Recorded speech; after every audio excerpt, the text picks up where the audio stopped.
Hey, welcome back. Here to do another movie discussion on Dangerously in Love. This one is on Tubi.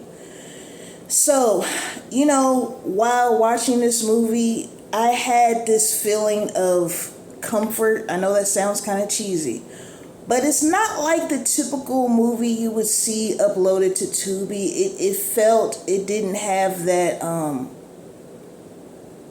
don't know, like, if you watch Tubi movies, like the black ones, you'll get what I mean. Like, this one could have easily been like on Lifetime or something. This one could have been easily with another race of people and it would have the same impact. You get what I'm saying? It's one of those movies where I feel like it was, could transcend, I don't think that's a word, but you know what I'm trying to say. Different cultures and everything. It was good. It was like a TV movie from back in the day, like the 90s. We had TV movies. They would have, these movies would come on like ABC or Fox or something like that. But anyways, so this is about this woman, Mia. It opens up with her on her wedding day. She's already in her gown. She's with her two friends. And the, I guess, wedding coordinator comes in. It's like the groom has canceled. And right as she says that, Mia gets a text from her fiance saying he couldn't go through with it. And he ended up leaving her a letter, but she didn't want to look at the letter. And she looked at it later on in the movie. So she was really depressed. I think that's realistic because, on your wedding day, that's devastating. It's embarrassing. You know what I mean? Like, this isn't like you guys broke up, boyfriend, girlfriend, nobody knows about it but you. You got a whole reception hall of people waiting for a wedding, and everyone knows that your your fiance ran out on you, right?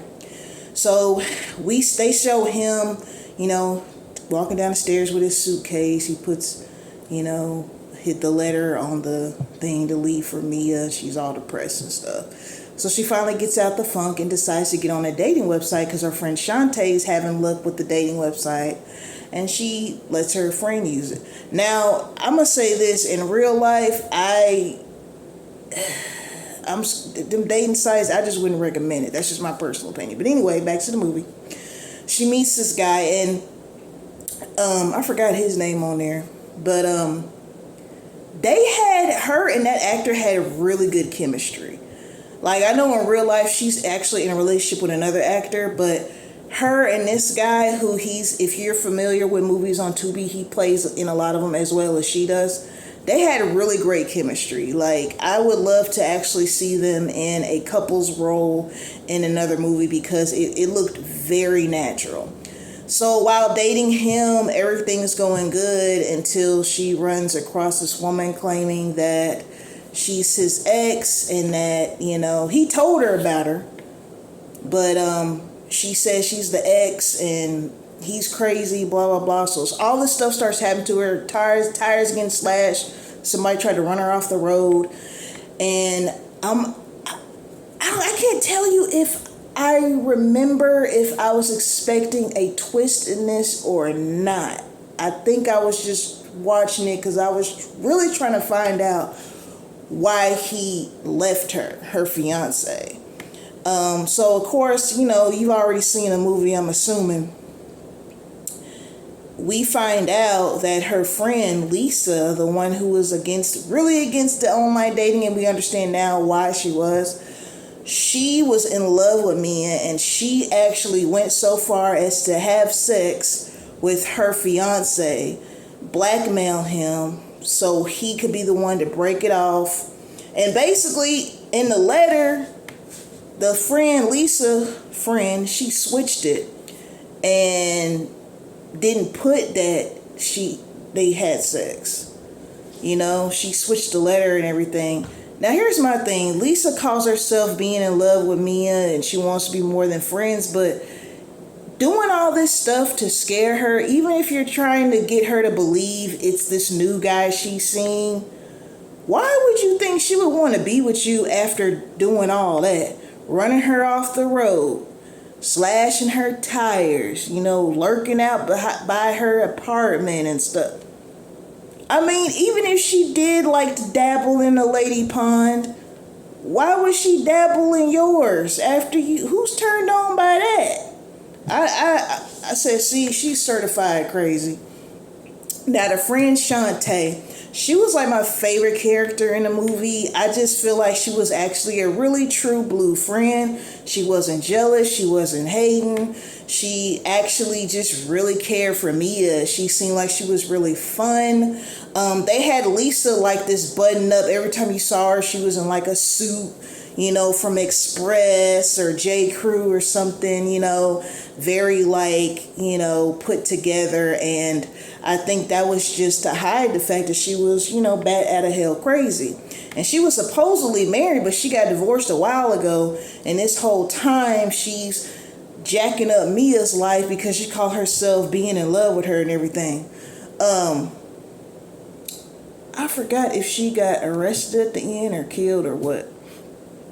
But at the end, Mia does decide to continue to see the guy that she met off the dating site, which I think that was a good choice. Okay. So like I said, this movie, I liked it. I do. You have to take, I know people a lot of times when they watch movies on Tubi, they're like, Tubi has this reputation of being like, people make fun of it. Like, people will sit there and see a movie on Tubi with like an editing faux pas and then make fun of the whole network because of it. But you have to understand, it's a platform where filmmakers can upload their work. You know what I mean? And everybody doesn't have a $2, $3, $4 million budget for the movie. So I tell everybody, look, you can go in there. And they also have, old school movies that were in theater back in the day. Vampire in Brooklyn was on there. Child's Play, Misery. I'm just naming stuff. I actually watched 2 very good documentaries today. I might discuss the documentary. I'll let you guys know. But again, this is called Dangerously in Love. Let me know what you think about it. And do you feel the same way, like it had a different type of feel to it? You know what I'm saying? I definitely have to look up the director to this, because like I said, this easily could have been like on Lifetime back in the day. The Lifetime movies from the 90s have a certain feel to it. It's really engaging. They had a theme of the suspense thriller, like this movie was a suspense thriller. Also, I like to apologize for those of you that sub to me and that watch my videos. I got a lot of stuff going on right now. As you can see, last month I had one horror movie.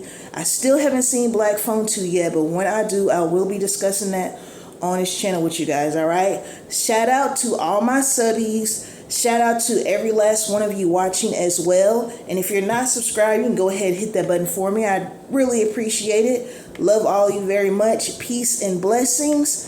Until next time.